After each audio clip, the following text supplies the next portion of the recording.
मैं निजी तौर पे इनिशिएटिव का बहुत बड़ा मुरीद हूँ। मुझे कोई भी व्यक्ति जब लीग से हटकर कोई काम करते हैं या लीग से हटकर कोई भी पहल करते हैं तो मैं उस व्यक्ति को बहुत साइलेंटली या वोकली मैं बहुत एडमायर करता हूँ। और ये मैं मनोज जी को हमेशा कहता रहा हूँ कि आप लीग से हटकर काम करने का प्रयास कर रहे हैं। It is very very good ambition आपके अंदर है। कुछ भी आप कहीं भी हैं, एक चीज़ जो हमेशा तटस्थ रहेगी आपके जीवन में वो है आपकी मेहनत। मेहनत से कभी जी नहीं चुराइए, पूरी लगन से पूरे प्रयास से मेहनत कीजिए।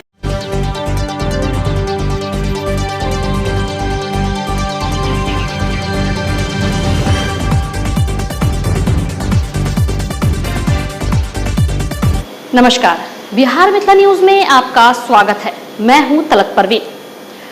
मिथिला मंच न्यूज का यह प्रयास काफी सफल हो रहा है, जिससे हजारों लोग सराह भी रहे हैं कि आखिर दरभंगा के विभिन्न क्षेत्रों में टॉप 10 में क्या क्या है। सीधा यूट्यूब में देखकर सर्च कर जानकारी हासिल कर रहे हैं। इसी संदर्भ में टॉप 10 में आज हम आपको दिखा रहे हैं दरभंगा पब्लिक स्कूल, जो दिल्ली मोड़ में स्थित है, जिसकी स्थापना 2000 में डॉक्टर लाल मोहन झा के कुशल नेतृत्व में प्रारंभ हुआ था। उस समय केवल 5 शिक्षक और 17 छात्र थे और अभी बदलते परिवेश में 2200 छात्र और 100 शिक्षक के साथ 80 नॉन टीचिंग स्टाफ है। वहीं 64 बसों के सहारे दरभंगा के विभिन्न दिशाओं में छात्र छात्राओं को यहां सुरक्षा के साथ पहुंचाया जाता है। और अब निदेशक विशाल गौरव के नेतृत्व में इस स्कूल के छात्रों को तकनीकी ज्ञान और करियर को लेकर के अब बेहतर कार्य किया जा रहा है। देखिए इस रिपोर्ट को और अधिक से अधिक शेयर कीजिए।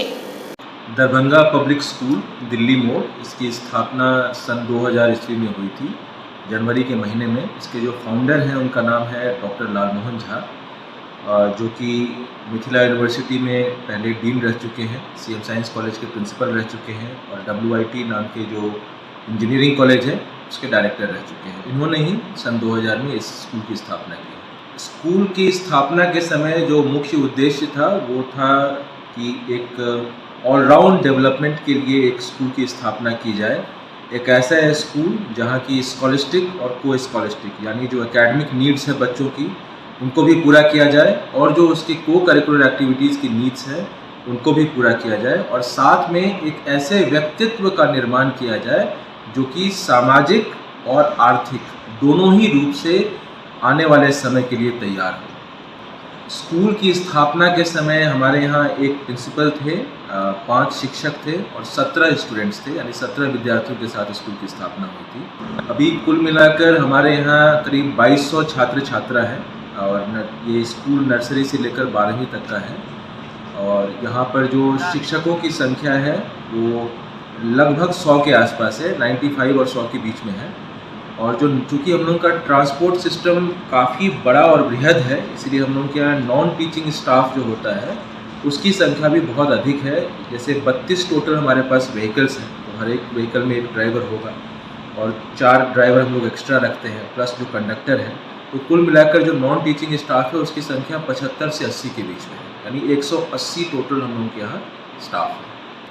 शिक्षकों के चयन का जो आधार होता है वो हम लोग 3 यार्डस्टिक्स को रखते हैं। पहला यार्डस्टिक तो है जो कि सरकार ने भी कहा हुआ है कि the teacher has to be qualified. When I say qualified it means they should have the degree of either BEd और for primary school they should have a DLEd। Second thing which they must possess is communication skill in English, क्योंकि English medium school है और पूरी तरह से हम लोग यहाँ पर बच्चों को इंग्लिश में ही बात करने के लिए प्रेरित करते हैं। और वो प्रेरित हम लोग तभी कर पाएंगे जब हम मैनेजमेंट, यहाँ के टीचर्स, वो भी खुद इस चीज़ को फॉलो करें। क्योंकि अगर हम केवल कहेंगे कि बच्चों को कि आप अंग्रेजी में बात करिए एक दूसरे से या वार्तालाप कीजिए क्लास में, और जो टीचर्स हैं वो फॉलो नहीं करेंगे, तो मुझे लगता है कि ये इस तरह का सिस्टम जो है वो चल नहीं पाएगा। इसीलिए हमारे यहाँ टीचर्स के लिए भी ये मैंडेटरी है और वो फॉलो करते हैं इस चीज़ को।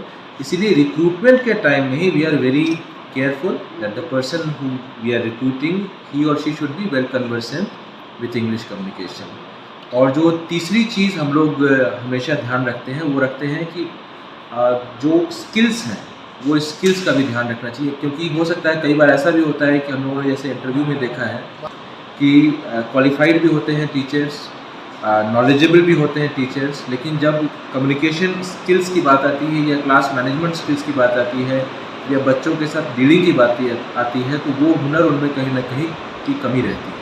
तो इसीलिए उनका डेमोन्स्ट्रेशन क्लास इंटरव्यू के बाद होता है, जिसमें कि हम लोग CCTV के माध्यम से पूरा क्लास को ऑब्जर्व करते हैं और ये देखते हैं कि किस तरह से, और हमारे यहाँ ऑडियो विजुअल CCTV लगा हुआ है तो उनकी आवाज़ भी बिल्कुल क्लियरली हम लोग सुन सकते हैं।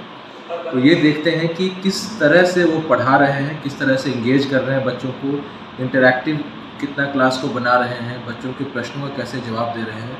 ये सब मिला जुला कर उसके बाद किसी भी व्यक्ति का हम लोग चयन करते हैं। मैं उदाहरण के लिए बताऊंगा कि अभी 5 और 6 तारीख को हम लोगों ने इंटरव्यू अरेंज किया था टीचर्स का, और लगभग 300 टीचर्स ने उसके लिए अप्लाई किया था और हम लोगों ने फाइनली 6 टीचर का सिलेक्शन किया उसमें से। तो ये रेशियो रहता है हमारे यहाँ सिलेक्शन का। छात्रों का जो चयन होता है वो हम लोग जो क्लास 1 तक के बच्चे होते हैं उनको हम लोग कहते हैं कि they should be age appropriate, और जो हम लोग इंटरेक्शन करते हैं वो हमेशा वर्बल होता है, यानी मौखिक रूप से ही बच्चों से बातचीत करके उसका एज देख करके उसके बाद उसका फाइनली क्लास का चयन किया जाता है। जो क्लास 2 से लेकर के क्लास 9 तक का सिलेक्शन होता है उसका आधार है एडमिशन टेस्ट, जिसको एप्टीट्यूड हम लोग टेस्ट बोलते हैं, जिसमें कि इंग्लिश, मैथमेटिक्स और हिंदी ये तीनों सब्जेक्ट के क्वेश्चंस पूछे जाते हैं। उसमें एक जो हमारा मिनिमम बेंचमार्क है हमने रखा हुआ है उसको क्वालिफाई करने के बाद ही सिलेक्शन होता है।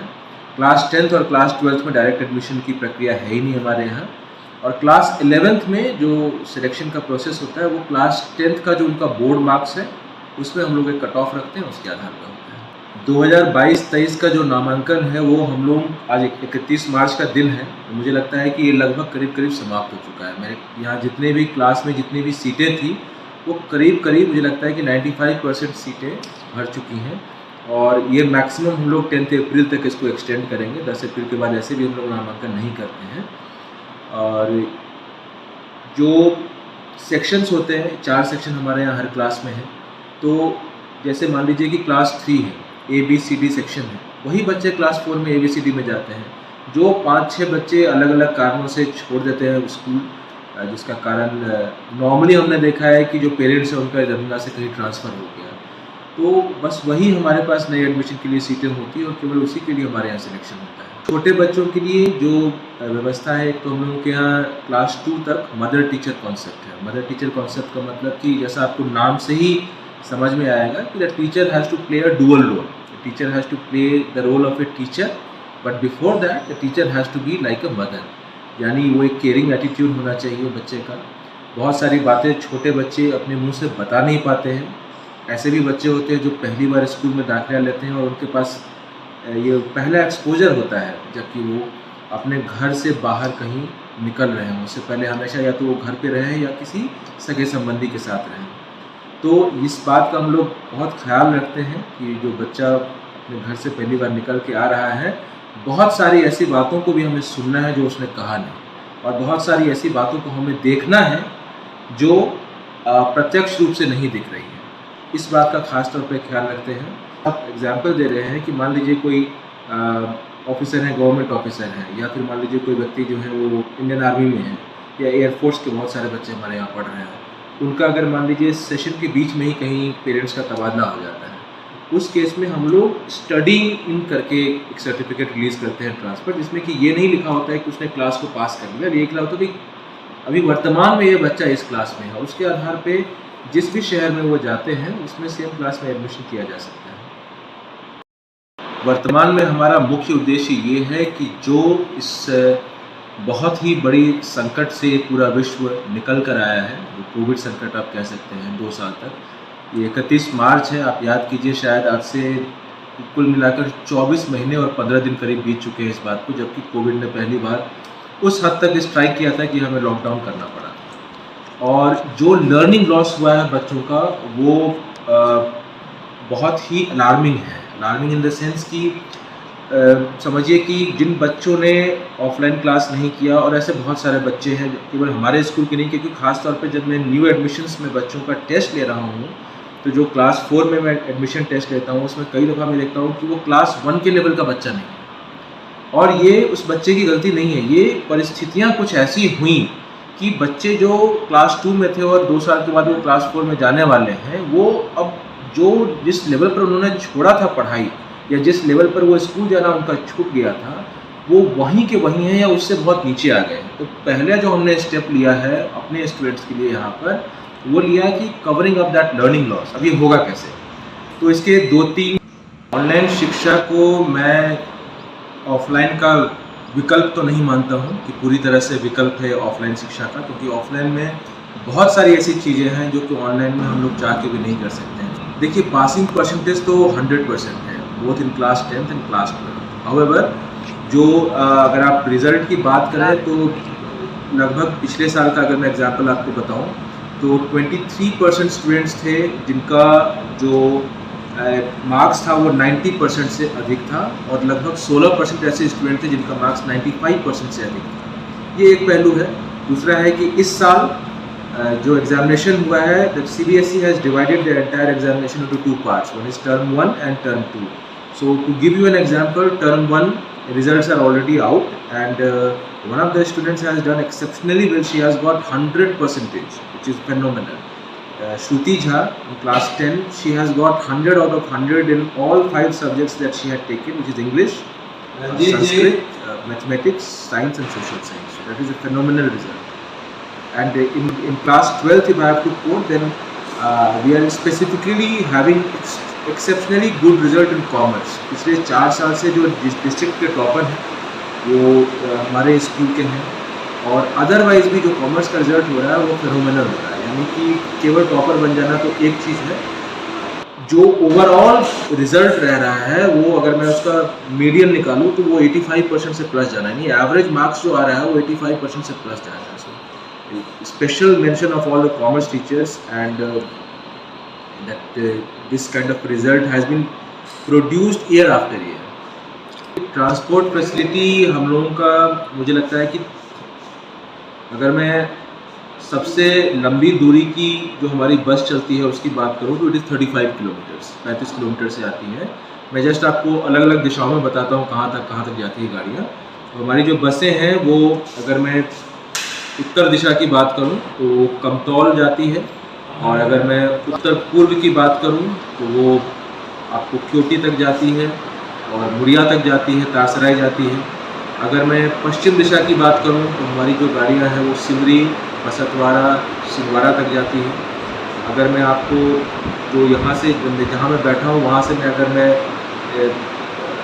दक्षिण दिशा की बात करूँ तो हमारी जो गाड़ियाँ हैं वो लहरिया सराय जा रही है, यानी कि जो हमारा कर्पूरी चौक है, जो बेता चौक के आसपास है, लहरिया सराय टावर है, ये सब एरिया हमारा कवर हो रहा है। शहर में मुझे लगता है कि शायद ही कोई ऐसा मोहल्ला या ऐसी कोई लोकेशन है जिसके 500 मीटर या 300 मीटर की दूरी में हमारी गाड़ी नहीं पहुंच रही है। So I think we are covering the entire town, और इसके लिए 32 व्हीकल्स हैं, और जो कि चूँकि हम लोग का टाइमिंग प्राइमरी और सेकेंडरी का थोड़ा अलग है, तो इट ऑल गोज ट्वाइस, 2 बार जाती है गाड़ियाँ। तो इन अ वे 64 बसेस जो है हमारी चल रही है पूरे स्कूल की। तो करीब मुझे लगता है कि सारा एरिया जो हमारे रडार में रेडियस में वो कवर कर रहा है। स्मार्ट क्लास हमारा, जितने भी आप क्लास देख रहे हैं नर्सरी से लेकर 12वीं तक जितने भी सेक्शंस हैं, every class is a digital class.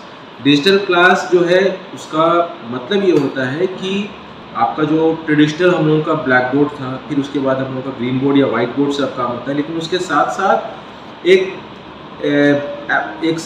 Board है जो कि वाइट बोर्ड है, विच इज़ कम्प्लीटली डिजिटल।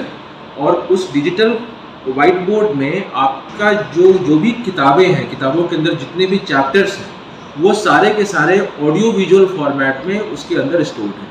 चूँकि जो टीचर्स पढ़ा रहे हैं उस चैप्टर को ये कम्प्लीटली ऑडियो विजुअल प्रेजेंटेशन के थ्रू वो कॉम्प्लीमेंट कर सकते हैं स्मार्ट क्लासेस के थ्रू। उसके बाद मल्टीपल क्विजेज होते हैं उसके अंदर, उसके अलावा बहुत सारे छोटे छोटे वीडियोस बने होते हैं animated, which creates an impact on the students and the reception is high.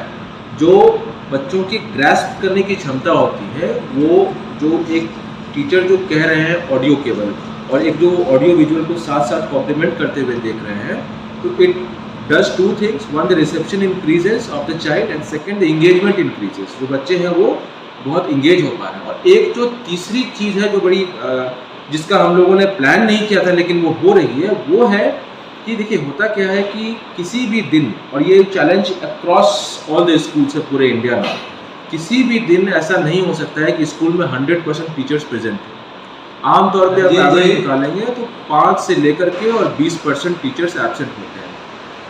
कुछ स्कूल में जो है जहाँ स्ट्रिक्टनेस ज़्यादा है वहाँ 5% के आसपास एब्सेंटिज्म होता है, जहाँ थोड़ी व्यवस्था बहुत टाइट नहीं है वहाँ 20% तक होता है। कुछ खास दिन ऐसे होते हैं जहाँ की बहुत ज़्यादा एब्सेंटिज्म होता है। जब आपका कोई टीचर स्कूल में एब्सेंट होते हैं और जब उनकी जगह कोई दूसरे टीचर कक्षा लेने जाते हैं तो कई बार ऐसा होता है कि वो जो टीचर सब्स्टिट्यूट क्लास ले रहे हैं उनको, जिनका ओरिजिनल क्लास है, उनके विषय की कोई जानकारी नहीं, तो वो बिल्कुल स्मार्ट क्लास से पहले वो बिल्कुल अपने आप को अपाहिज महसूस करते थे। साइंस के टीचर हैं, इंग्लिश क्लास में जाना, उनको क्लास 9 में, उनको मालूम नहीं है उनको इंग्लिश के बारे में। तो वहाँ पर स्मार्ट क्लास जो है it has become like a boon, कि एक वरदान की तरह साबित हो रहा है कि वो साइंस टीचर भी इंग्लिश क्लास में जाकर के स्मार्ट क्लास की हेल्प लेकर के 80% चीज़ें उनको जस्टिस कर पाते हैं जो कि ओरिजिनल क्लास वाले टीचर कर पाते हैं। सबसे पहले तो आपको और आपकी पूरी टीम को, मनोज जी को, मिथिला मंच को मेरी तरफ से बहुत बहुत बधाई और शुभकामना कि आप लोगों ने इस तरह की पहल की। मैं निजी तौर पे इनिशिएटिव का बहुत बड़ा मुरीद हूँ।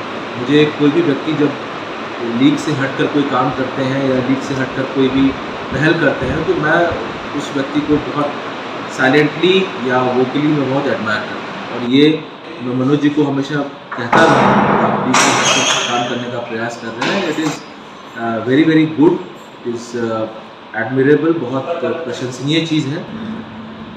पहली बात तो ये। दूसरी बात कि जो आप संदेश देने की बात कर रहे हैं, बच्चों के लिए ख़ास तौर पे मैं कहना चाहूँगा कि never shy away from working hard. मेहनत से कभी जी नहीं चुराइए, ठीक है? क्योंकि आप किसी भी वर्ग से आप ताल्लुक़ रखते हो, आप हो सकता है कि आपके माँ बाप बहुत धनी हों, हो सकता है कि माँ बाप आपके मध्यम वर्ग के हों, हो सकता है कि माँ बाप आपके बहुत ही ऐसी स्थिति में हों कि आर्थिक रूप से बहुत हालात अच्छे नहीं हों। हो सकता है आप किसी भी मज़हब के हों, किसी भी एम्बिशन आपके अंदर है, कुछ भी आप कहीं भी हैं, एक चीज़ जो हमेशा तटस्थ रहेगी आपके जीवन में वो है आपकी मेहनत। मेहनत से कभी जी नहीं चुराइए, पूरी लगन से, पूरे प्रयास से मेहनत कीजिए। सफलता असफलता ये कई बार परिस्थितियों के ऊपर निर्भर करती है, लेकिन हर एक ऐसे क्षण के बाद जबकि आपका ज़िंदगी आपकी का एग्जामिनेशन लेती है, चाहे वो एकेडमिक हो चाहे किसी और तरीके से हो, आपके मन में ये मलाल नहीं होना चाहिए कि आपने अपना 100% नहीं दिया। आप पूरी ताकत से उसके लिए प्रयास कीजिए कि मानव जब जोर लगाता है पत्थर पानी बन जाता है। मेरा नाम विशाल गौरव है, मैं दरभंगा पब्लिक स्कूल के मैनेजमेंट को करता हूँ। तो दिल्ली मोड़ पे है, ये CBSE से एफिलिएटेड स्कूल है, नर्सरी से 12वीं